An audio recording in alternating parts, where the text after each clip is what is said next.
जहाँ दिल्ली की जनता के लिए हम पॉलिसी मेकिंग करते हैं, ना कि हंगामा करना चाहिए।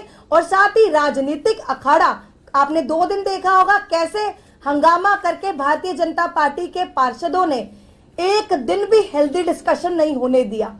पर मैं वादा करती हूं दिल्ली की जनता से, कितने भी रोड़े अटका ले भारतीय जनता पार्टी, कितने भी खलल डाल ले, हम सब वो काम पूरे करेंगे जो पिछले 15 सालों में भारतीय जनता पार्टी करने में नाकामयाब रही। अब मैं गुजारिश करूंगी नेता सदन माननीय जो हमारे मुकेश गोयल जी हैं, वो अपने विचार आज के बजट पर रखें। नमस्कार साथियों, जैसा कि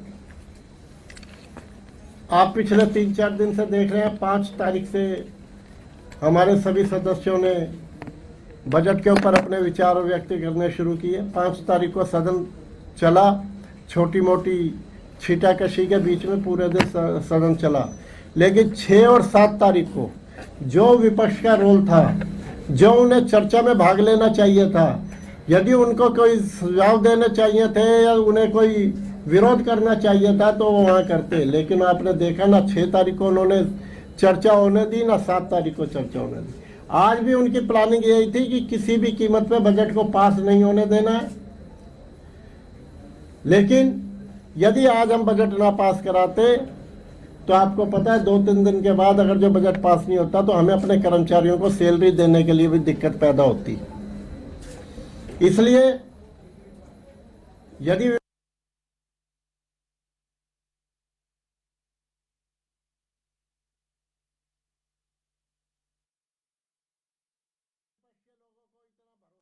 ऊपर तो वो वोटिंग कराते कट मोशन पे, हमेशा वोटिंग होती है, वोटिंग कराते। क्यों वोटिंग से भाग रहे थे?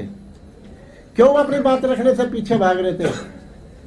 सबसे बड़ी उन लोगों की परेशानी यह है, 15 साल में जो उन्होंने बजट बनाया, जो दिल्ली का बुरा हाल 15 वर्षों में किया, उनकी सारी की सारी पॉलिसी सारी चीजों में खुल रही थी। हमने कोई नया कर नहीं लगाया। हमने कोई कमिश्नर साहब ने जितने व्यय के एक्सपेंडिचर की बात करी हमने उतना ही माना, जितना उन्होंने इनकम की बात करी हमने उतनी इनकम मानी है।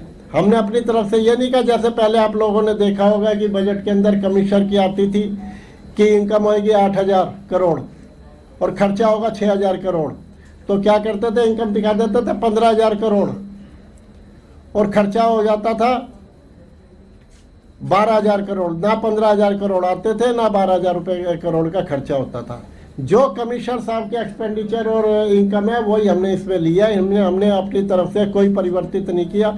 हमने उसी बजट के, कमिश्नर के बजट के तहत ही मदों के अंदर इधर उधर काम किया कि जिससे कि दिल्ली एक ऐतिहासिक बजट है, जिससे दिल्ली की जनता से जो वायदे करें वो वायदे पूरे किए जाएं। सबसे पहले ये बजट पिछले वर्षों से अलग बजट है।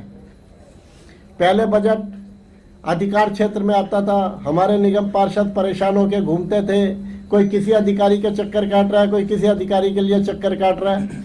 लेकिन पहली बार ही उस इनकम में से और उस खर्चे में से हमने अपने यहाँ पर हेड निकाला है और एक महापौर के नाम से बजट बनाया है, महापौर फंड।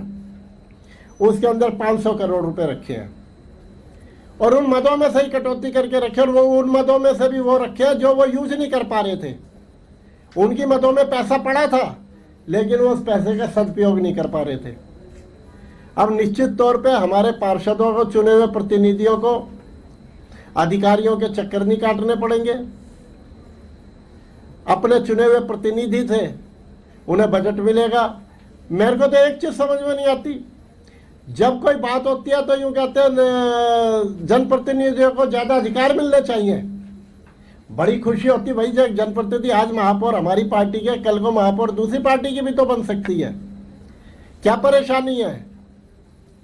ताकत तो मिलनी चाहिए ना। 15 साल आप लोगों ने उसका सदुपयोग नहीं किया। हमने पहले वर्ष के अंदर ही वो करके दिखाया जो दिल्ली की जनता के वायदे पूरे करेगी। 1,000 करोड़ रुपया हमने सड़कों के लिए रखा है और वो सड़कों के लिए 1,000 करोड़ रखा है कि 10 वर्ष तक जो कंपनी या जो ठेकेदार जिस सड़क को बनाएगा उसकी जिम्मेदारी होगी 10 वर्ष तक उसकी मेंटेनेंस करना।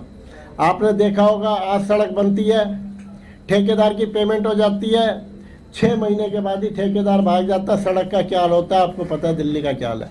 तो ये किस तरह से सिस्टम बनाया जाएगा कि जिससे कि जो काम लेगी कंपनी, उसी कंपनी की जिम्मेदारी होगी उस सड़क की मेंटेनेंस करने के लिए 10 वर्ष तक। और मैं समझता हूँ इससे दिल्ली नगर निगम के बहुत सारे बजट का फायदा होगा आगे आने वाले समय में। कूड़ा